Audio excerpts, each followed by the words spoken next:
constituem ao homem por sua história, com usos e costumes particulares às diversas culturas existentes.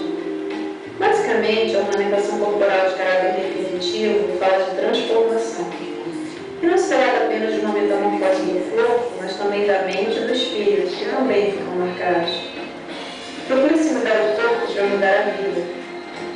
De qualquer prisma que visualizemos a tatuagem hoje, ela sempre será resultado da expressão de um desejo. Se resulta de um impulso ou de uma reflexão, o fato é que de alguma forma ela expressa algum sentimento, valor, gosto ou aspiração pessoal.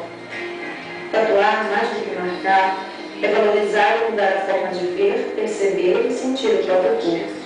Tatuagem não é uma ferida infectada, então não precisa de acesso. 3 vezes ao dia, uma cada 20 anos.